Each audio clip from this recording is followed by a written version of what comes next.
Graça e paz a todos os santos da internet, é um prazer ter você aqui para começarmos mais um Chronicast, o nosso terceiro Chronicast, essa série que está começando agora em 2020, novidade na área, conteúdo exclusivo do canal Cristãos Cansados, que eu já peço para você se inscrever, curtir, compartilhar, ativar as notificações, enfim, espalhe aí pra galera a boa palavra pra gente junto poder fazer aí um movimento de estudo da Bíblia. É sempre um prazer ter a sua companhia, ler os seus comentários, os seus feedbacks, e a gente faz aí o possível para sempre agregar cada vez mais conteúdo para poder edificar, né, o nosso estudo individual, incentivar as pessoas a estudarem a palavra de Deus por conta própria também.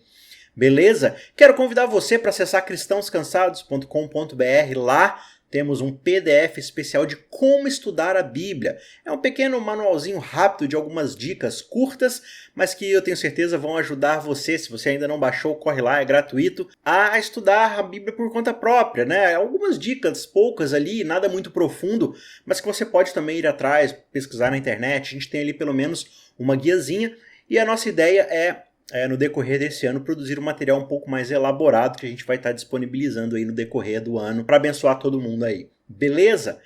Estamos na série Universidade Babilônia, estamos em paralelo com o podcast Contra a Cultura da Rádio Novo Tempo, seguindo o estudo do livro de Daniel, né? Pelo menos agora a primeira parte, que é uma parte mais narrativa, mais histórica. O Chronicast com a série Universidade Babilônia está fazendo aí um paralelo, acrescentando algumas coisas, trazendo um pouco mais de perspectiva à série do Contra a Cultura, que é a série Longe de Casa, que eu convido você fortemente a também assistir ou ouvir aí na sua plataforma de podcast. Terceiro episódio, então, compromisso ou conformismo. Qual é a postura que Daniel e seus amigos vão adotar? Como a gente já viu no episódio passado, a gente refletiu ali um pouco sobre a grande batalha de Carquemis, né? E lá o Império Babilônico erradicou completamente o Império Assírio e expulsou o Império Egípcio para longe de suas fronteiras. E aí no caminho de volta, os exércitos passaram conquistando e sitiando as cidades que agora fazem parte do seu domínio, né? Do domínio caldeu. E aí dentre essas cidades estava a agrícola e pastoril pequenina cidade de Jerusalém. E aí Nabucodonosor, né, e seu poderoso exército cercaram Jerusalém e levaram cativos cerca de 10 mil judeus, deixando um recado. Agora eu sou o número 1, eu sou o chefe da parada, eu sou o xerife da cidade. Se alguém pensar em se rebelar, nós iremos mandar 10 mil cabeças de volta. Então obedeçam, não se rebelem, fiquem na de vocês, porque agora somos nós que mandamos. E quando a gente chega lá no Império Caldeu, a gente vai descobrindo as dimensões da grandeza do que é realmente Babilônia, suas belezas, sua filosofia. E aqueles exilados, eles acabam inscritos na Universidade de Babilônia, pelo menos os mais promissores deles, né, os mais belos, mais inteligentes, mais promissores. E lá na Universidade de Babilônia, eles vão fazer um curso de 3 anos para aprender a como pensar, como agir, como falar, como viver, da forma como o babilônio pensa, come, age, vive, fala, se porta, enfim. Ali eles vão aprender encantos, literatura, cultura, matemática, interpretação de sonhos, astrologia e tudo o que há para saber sobre a sabedoria daquele reino. Até agora, tudo que nós vimos foi um pano de fundo para entender melhor a história de Daniel. E a partir desse episódio, nós vamos mergulhar de vez e aprender com ele e seus amigos como nós podemos viver num mundo que possui uma filosofia totalmente contrária ao reino de Deus e ainda assim termos sucesso, prosperarmos de uma forma que traga honra e glória ao nome de Deus, ao seu reino e à pregação da sua palavra, do seu evangelho. Então vamos lá ao terceiro episódio, compromisso ou conformismo. Bem, até agora nós já cobrimos os 4 primeiros versos do livro de Daniel e nós vamos retomar a nossa leitura então a partir do verso 5. Acompanhe comigo a leitura. O rei designou-lhes uma porção diária de comida, de vinho, da própria mesa do rei. Eles receberiam um treinamento durante 3 anos e depois disso passariam a servir o rei. Entre esses estavam alguns que vieram de Judá: Daniel, Ananias, Misael e Azarias. O chefe dos oficiais deu-lhes novos nomes. A Daniel deu o nome de Beltesazar e a Ananias Sadraque, a Misael Mesaque e a Azarias Abidnego. Vamos parar um pouco aqui para tentar entender o que está acontecendo. Você consegue perceber? O que eles estão fazendo é, na verdade, passar uma mensagem para esses recém-chegados. Nós não vamos simplesmente imergir vocês em nossa cultura e nossa filosofia. Nós vamos fazer uma lavagem cerebral de forma que vocês se esqueçam completamente quem são e passarão a ser um de nós. Começaremos mudando o nome de vocês. Por quê? Porque é mais fácil de pronunciar? Claro que não. É porque nós vamos transformar a identidade de vocês. Primeiramente, nós vamos mudar seus nomes. Veja, naquela época era muito comum você colocar uma frase ou uma explicação ou algum título a respeito do seu Deus, da sua divindade, de uma coisa que você acredita, de alguma característica da sua família, no nome que você vai colocar no seu filho. Lembra lá de Isaías, né? Você vai colocar o nome dele de Jesus. Por quê? Porque ele vai livrar o seu povo dos pecados deles. Enfim, cada pessoa tinha um nome que remetia a sua divindade. E no caso de Israel, qual divindade era essa? Logicamente que era Jeová, Yahvé, né? Tanto que o sufixo El, Daniel, né? Ele tem essa ideia de Deus, de Yahvé, de remeter a essa divindade. Então o que eles estão fazendo aqui? Olha, a gente vai tirar de vocês essa identidade. A gente vai tirar de vocês qualquer coisa que remeta ao Deus de vocês. Então a gente vai primeiro arrancar o nome de vocês e em segundo lugar a gente vai dar novos nomes a vocês. Nomes que simbolizem, de fato, os nossos deuses. Então, por exemplo, você tem aí Daniel, a gente já explicou um pouco, né? O Ronei falou um pouco lá no Contra a Cultura, o significado de alguns nomes. Eu vou dar aqui um pouco da minha versão, do que eu pesquisei. São coisas complementares, enfim.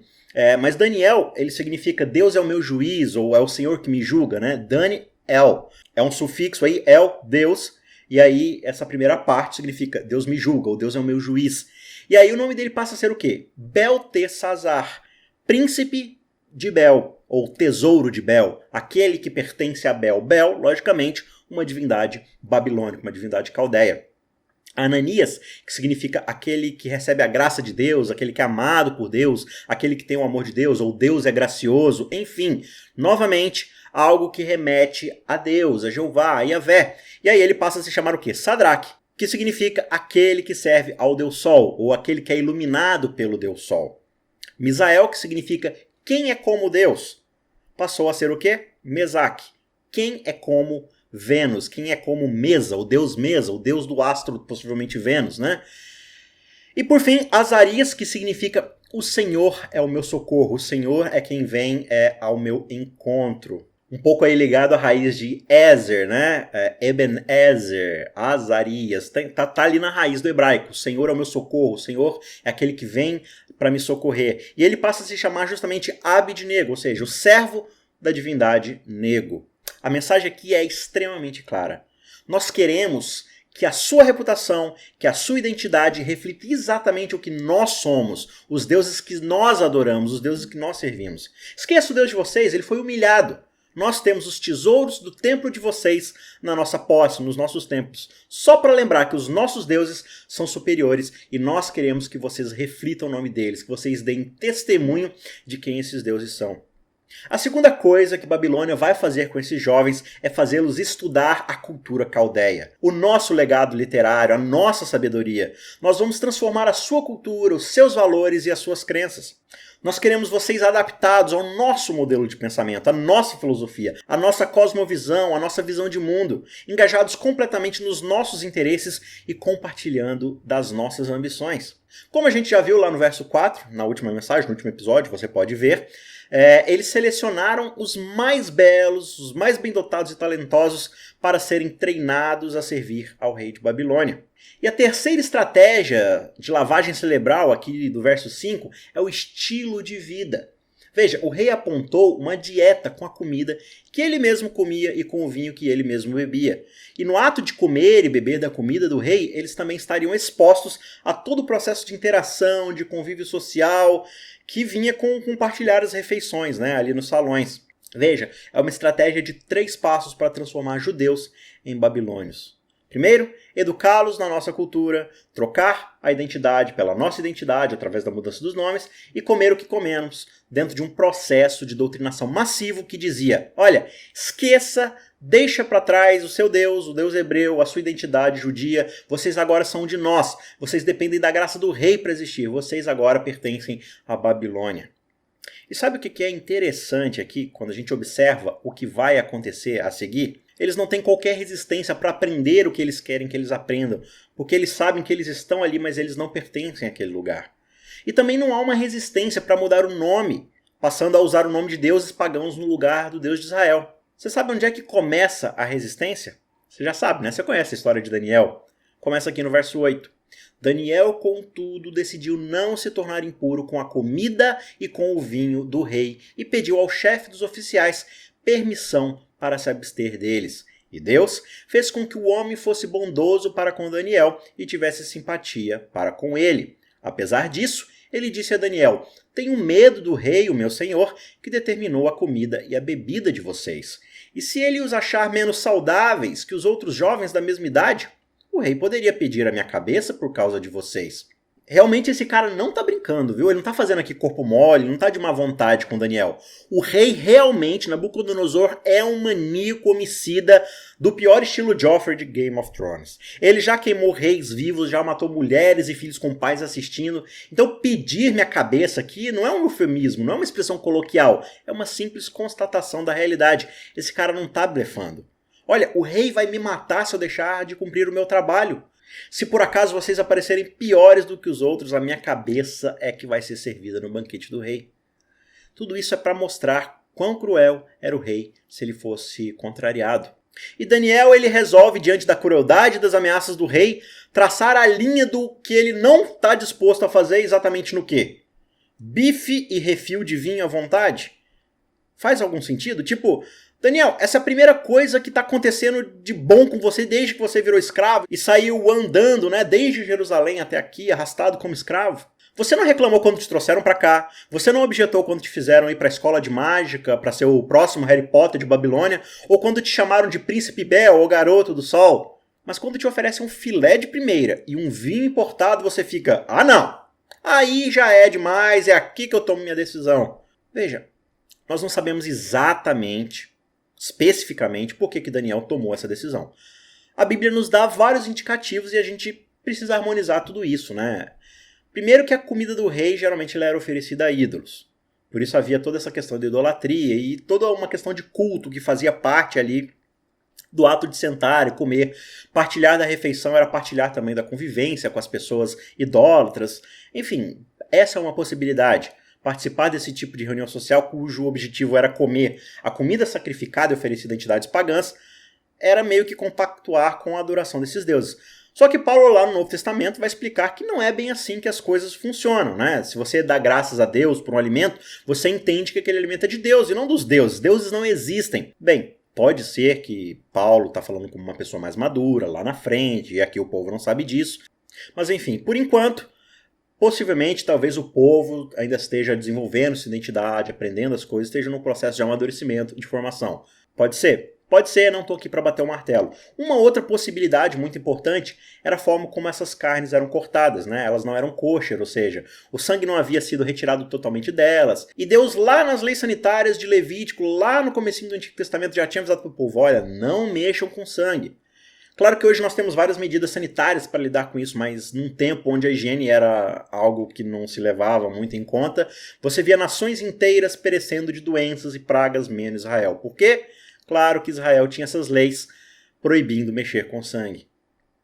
Agora, também tem toda uma ideia, digamos assim, teológica, espiritual por trás do sangue. O sangue significa vida. O sangue estava envolvido justamente no processo expiatório de sacrifício, né? Sem derramamento de sangue não há redenção, porque a vida da carne está no sangue e tudo mais. Enfim, o sangue tem toda uma ideia ali dentro da adoração e da religião do israelita. Então eles também não gostavam de mexer com sangue. Agora, eles poderiam muito bem pedir a preparação específica da carne, né? Olha, tem como você pegar essa carne e drenar o sangue, a gente não pode comer sangue e tal, a gente vai comer a carne, enfim. Eles poderiam ter feito alguma coisa, mas eles falam que não querem comer de forma alguma nenhum tipo de carne. As leis de Israel não diziam nada sobre nomenclatura, mudança de nome, não diziam nada sobre aprender coisas externas à educação do israelita, só que elas eram muito restritas em relação à alimentação e também em relação à idolatria. Talvez seja por isso que Daniel tenha decidido colocar aqui o seu limite, traçar a linha decisiva. Ele está querendo mostrar, olha, eu dependo estritamente de Deus. A Vaned falou um negócio lá no Contra a Cultura bem interessante, de que o ato de comer coisas que são estritamente naturais, estritamente achadas na criação, sem preparo humano, alimentos crus, né, mostra uma ideia ali de que eu dependo simplesmente do que Deus já providencia, eu não dependo das benesses do rei. Enfim, a gente tem várias possibilidades. A ideia é que Daniel decide, olha, eu vou aprender o ensino de vocês, eu vou prestar atenção no quadro negro e vou tirar 10 em tudo que vocês me ensinarem, mas isso não vai me afetar, pois eu sei quem eu creio, eu sei no que eu creio, eu sei em quem eu creio. Vocês podem mudar meu nome, podem me chamarem do que quiserem, isso é só uma impressão exterior no meu coração. Eu sei quem eu sou, eu sei qual é o meu nome, eu sei qual é a minha identidade, eu sei quem eu sirvo. Eu posso estar agora nesse mundo, só que eu não pertenço a ele. Eu sei no meu coração que eu pertenço a Deus e não pertenço a vocês. Vocês podem mudar minha identidade, só que vocês não conseguem mudar meu coração. Veja, o rei queria cada um dos seus subordinados derretidos e completamente remoldados ao pensamento de Babilônia para lidar com os outros judeus e manter a paz e a submissão. Só que algo acontece aqui que não estava nos planos do rei. Imagina essa cena. Você está lá no restaurante da Universidade de Babilônia e a comida como você nunca viu. Rodízio de carnes, refil de vinho à vontade, tudo do bom e do melhor e foi preparado especialmente para você. E é necessário entender que o que o rei comia e o que as pessoas comuns, os súditos, costumavam comer, estava a anos-luz de distância, eram coisas completamente diferentes. O rei comia coisas que um plebeu jamais sonharia em ter na sua mesa. E no meio disso tudo você escuta um barulho de cadeira sendo arrastado lá no fundo. Daniel se levanta e diz, galera, qual é? A gente não pode comer isso. E a galera tá tudo... Qual é, gente? Quem tá comigo aqui? Nós podemos estar nesse mundo, mas isso precisa acabar agora. Qual é? A gente sabe a quem a gente serve. Maluco, eles vão matar a gente. Esse rei, ele queima as pessoas vivas, você não tá ligado. Gente, quem tá comigo? Alguém dos 10 mil judeus que foram enviados para cá? Alguém vai traçar a linha comigo e vai dizer, não, isso aqui não é para nós. Nós precisamos demonstrar onde está a nossa fidelidade. E aí você escuta do outro lado do restaurante. Outra cadeira. Tudo bem? Tudo beleza. Qual que é o seu nome? Ah, meu nome é Sadraque. Meus amigos me chamam de Sassá. Tamo junto, mano. Prazer, Sassá. Somos dois. Alguém mais? 2 mesas atrás, alguém ouvindo a conversa. Porque veja, quando um escravo está planejando ir contra o homem mais poderoso do mundo, é impossível não prestar atenção na conversa. Mesaque se levanta e diz, eu também. E aí Abednego se levanta e Sadraque diz, esse aqui é o meu amigo Abednego, ele faz tudo o que eu faço. Ele vem me seguindo pelos últimos 800 quilômetros. Ele não fala muito, mas tamo junto. E aí você vê no verso 8, Daniel e seus amigos decidiram de antemão que seus corações não tomariam a forma daquele mundo, que eles não iriam absorver a filosofia de Babilônia de forma que aquilo afetasse o estilo de vida de quem serve a um Deus que é verdadeiro. E ele se aproxima sutilmente do servo de rei e solicita, veja aqui, ele solicita.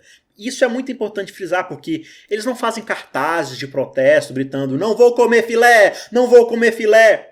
Não, há uma cortesia aqui, há uma educação na hora de pedir. Apenas veja, nos observe e você verá por que nós estamos pedindo isso. Será que é possível a gente se abster desse tipo de comida?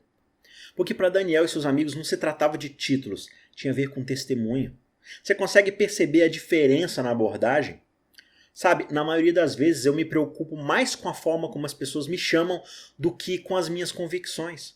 Eu estou mais preocupado com a forma como eu sou visto do que de fato o Deus que eu represento, ou que eu digo representar. Será que a minha reputação muitas vezes não está acima dos meus valores? Nós precisamos entender uma coisa aqui. Valores e princípios não têm a ver com o que nós dizemos acreditar. É muito fácil dizer que você acredita em qualquer coisa, dizer que vai na igreja, dizer que pertence a uma filiação religiosa. Tem a ver com o que nós fazemos, tem a ver com o que as nossas atitudes em cada detalhe do dia a dia demonstram. Em sua carta, Tiago é muito claro mostrando isso. Olha, uma fé que não produz resultados é uma fé que não faz sentido.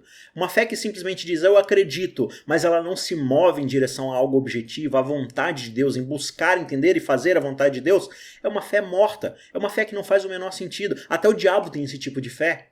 Só que Daniel diz aqui, olha, me ensine o que vocês quiserem, tira o meu título de judeu, ou no nosso caso aqui de cristãos, eu não me importo.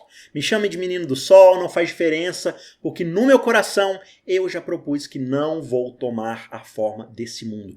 Eu sei a quem eu sirvo. Sabe, antes de você entrar naquela reunião, sabe aquela reunião de emprego? Antes de você olhar para um livro de contas e querer mexer num número aqui, rasurar um número ali, antes de você colar no exame final daquela matéria, antes de você dizer sim para um relacionamento que você sabe que vai passar dos limites, decida no seu coração não aceitar a forma que o mundo quer impor para você. Daniel decidiu no seu coração, claro, mediante o Espírito de Deus operando nele, ele se deixou decidir estar ao lado de Deus dentro do seu coração. Sabe por quê? Porque se você não fizer isso agora, se você não tomar essa decisão hoje, você vai deixar isso para depois do emprego, para depois da prova, para depois do relacionamento, você já começa tudo isso vencido. Você pode até de vez em quando tomar a decisão correta, só que você já entrou na batalha perdido.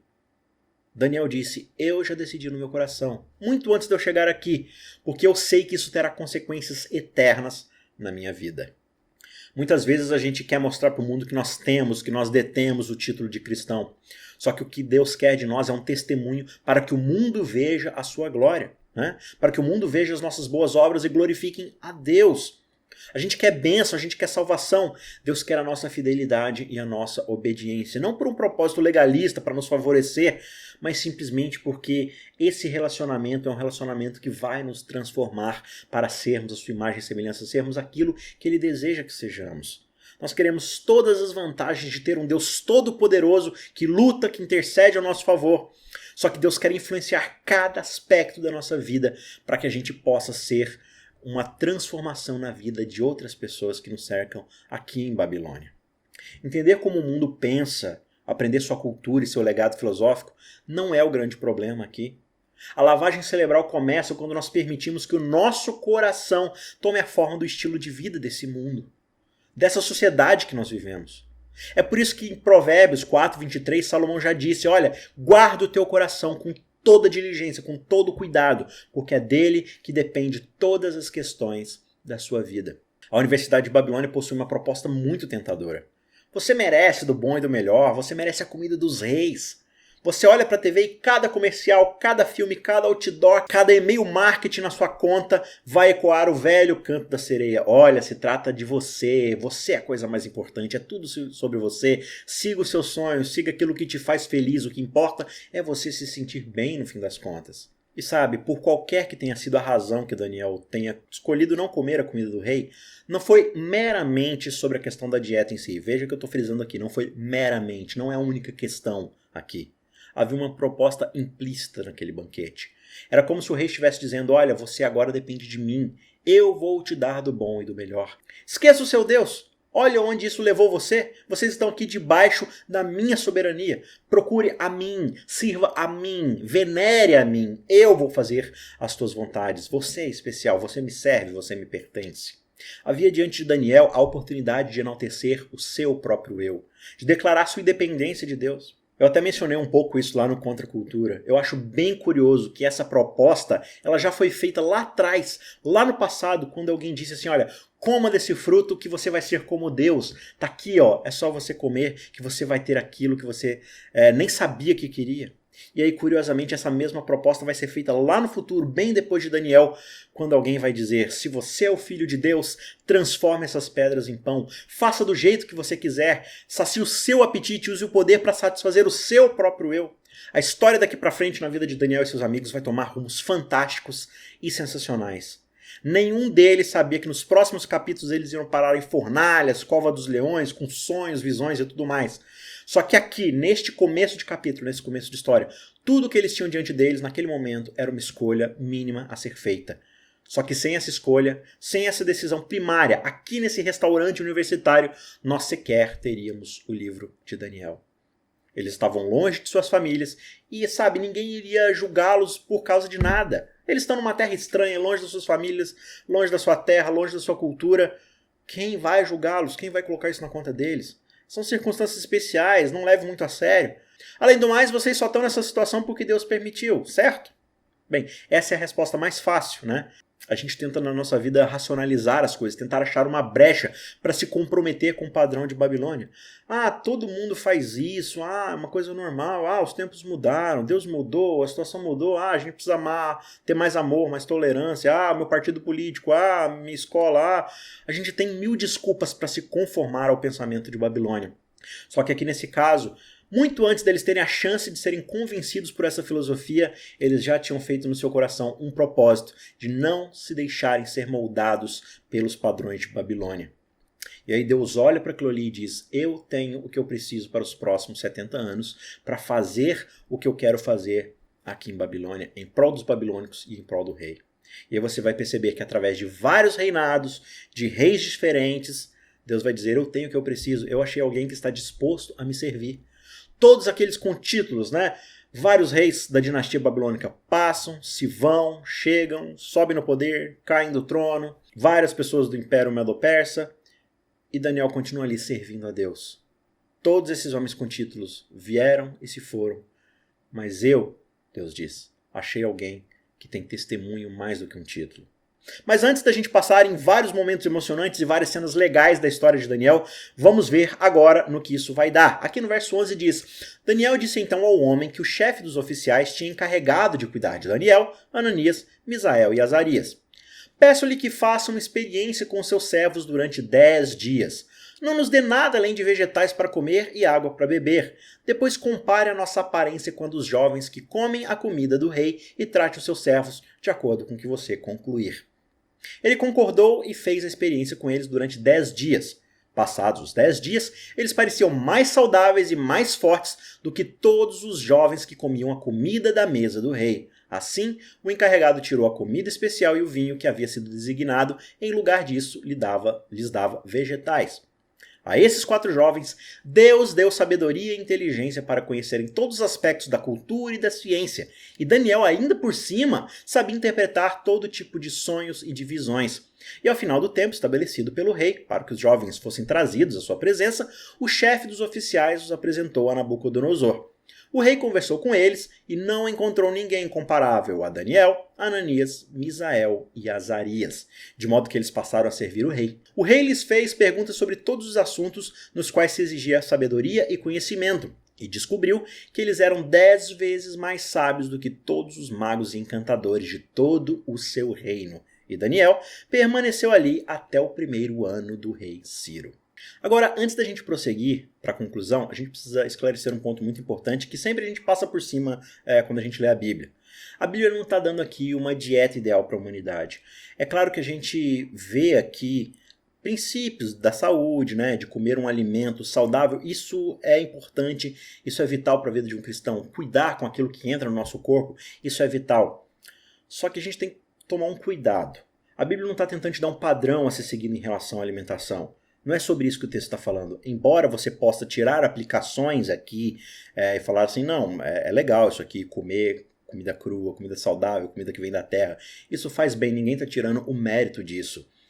Só que eu não acredito que a grande importância e ênfase que o texto está dando aqui seja meramente de uma dieta. Porque muitas vezes a gente vai cair no erro de ficar pregando só o vegetarianismo a partir dessa história, quando tem algo muito mais amplo que Deus está tentando ensinar aqui na vida de Daniel. E eis o problema disso. A gente pode cair no erro de achar que os resultados que Daniel alcançou foram por causa de um esforço pessoal e não por causa da sua confiança em Deus. Não existe dieta mágica de 10 dias, ou de 3 anos que seja. Claro, a alimentação é fundamental na nossa vida. Mas o que Deus está fazendo aqui é algo sobrenatural. Você pode comer só frutas, vegetais, beber água por 10 dias. Não vai fazer diferença prática assim para mostrar para o mundo, olha que transformação. Claro que isso a longo prazo vai fazer muita diferença na nossa vida. Só que, veja, Daniel ele não era vegetariano. Nem provavelmente antes e nem passa a ser a partir de agora. A coisa aqui é exclusivamente em relação à mesa do rei. Quando você vai para o capítulo 10 do mesmo livro de Daniel, você vai perceber que ao receber uma visão, ele fica extremamente angustiado. E o próprio texto vai dizer que Daniel, por causa disso, ele fica de jejum e por 40 dias ele decide não comer carne e não beber vinho. Veja, se ele decidiu fazer isso já velho, já lá no final da sua vida, recebendo as visões, no final do livro, não agora, quando ele está jovenzinho, você vai perceber que ele deixa de comer carne e beber vinho por 40 dias. Então veja, Daniel não era vegetariano. E quando você observa a cultura do hebreu, do judeu, eles não eram vegetarianos. A própria ideia de comer carne estava atrelada à ideia de você guardar um dos sacramentos judaicos, que era a Páscoa. Todos os sacrifícios, os próprios sacerdotes comiam da carne, do que era oferecido ali. A questão aqui não é essa. O texto não está dando para você uma dieta de 10 dias para você passar no Enem, né, para você passar no concurso público. O ponto aqui, veja, deixa eu frisar novamente. Não tem problema você olhar para esse texto e falar assim, preciso mudar minha alimentação. Na verdade, Deus deseja que você se alimente da melhor forma possível. Só que não se trata do que Daniel está fazendo, se trata de em quem Daniel está confiando. O texto aqui no verso 17 é muito claro. A esses 4 jovens, Deus deu sabedoria e inteligência para conhecerem todos os aspectos da cultura e da ciência. E Daniel, além disso, sabia interpretar todo tipo de visões e sonhos. Veja, se trata do que Deus está fazendo com o testemunho daqueles jovens para a sua honra e para a grandeza do seu nome. Esse é um fenômeno sobrenatural onde Deus está dizendo: assim que vocês confiarem em mim, eu vou assumir o controle. Obediência sempre é precedida de bênção no reino de Deus. Desde o começo, Deus já havia dito a Israel: se vocês forem fiéis, se vocês guardarem os meus mandamentos, então dentre todas as nações vocês serão meu tesouro pessoal. Bênção sempre são precedidas de obediência, de fidelidade. Muitas vezes a gente não vai entender que bênçãos podem vir em forma de sofrimento, por exemplo, para corrigir o nosso caráter, né? Por exemplo, apesar do cargo que Daniel recebeu, ele continuou sendo um escravo até o fim da sua vida. Isso não mudou. Ele não voltou para casa, não reencontrou sua família, mas ele foi fiel até o fim, como um diplomata do reino de Deus dentro do reino de Babilônia. Deus sempre disse: se vocês obedecerem, eis o que eu vou fazer. Se vocês me escolherem, eis até onde eu vou. Mas não se sente lá no fundo do restaurante e fique choramingando, dizendo: onde está Deus no meio de Babilônia? Por que isso foi acontecer? Proponha no seu coração ser fiel, e eu vou cuidar de você e abençoar a vida das pessoas ao seu redor através de você. A maior tentação de Babilônia é fazer com que você ache que tudo é sobre você. Tem a ver com o que eu desempenhei, tem a ver com a dieta que eu segui. Olha as coisas que eu alcancei pela minha obediência, pelo meu desempenho. Não. É sobre Deus, é sobre o que Deus está fazendo. E Babilônia vai tentar te fazer esquecer disso o tempo todo. Então, como é que a gente pode sobreviver em Babilônia? Primeiro, precisamos propor no nosso coração obedecermos a Deus. Eu preciso estar firmemente convicto do que eu acredito e até onde eu vou. Eu preciso fazer isso antes de tudo. Eu estou dentro ou eu estou fora? Eu quero apenas os títulos e as benesses do cristianismo, ou eu quero apenas os privilégios de um Deus que responde às minhas orações, ou eu realmente estou disposto a dizer: esse é o Deus ao qual eu sigo até as últimas consequências? E aí, quando eu realmente entrego a Deus o senhorio da minha vida, então a gente vai para o passo 2. Permitir que o compromisso impacte cada aspecto da minha vida. Ser um cristão não significa apenas ir aos cultos de sábado ou de domingo, ou ler a lição e a Bíblia de manhã. Ser cristão é que tipo de linguagem eu uso no meu trabalho, na minha escola, como eu trato a minha esposa, meus filhos, minha namorada, meu chefe, o colega, o subordinado, o mendigo, o garçom, o cara do Uber, como eu amo aqueles que nem se importam comigo e até mais. Como eu trato aqueles que de fato me odeiam? Como eu posso compartilhar as coisas que eu ganhei quando eu fui abençoado?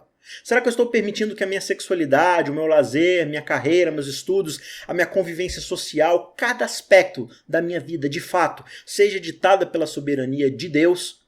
Ou eu vou me colocar no próprio trono do eu e dizer: eu mereço, é sobre mim? Eu sei que tudo isso é muito difícil, mas essa é a vida do cristão.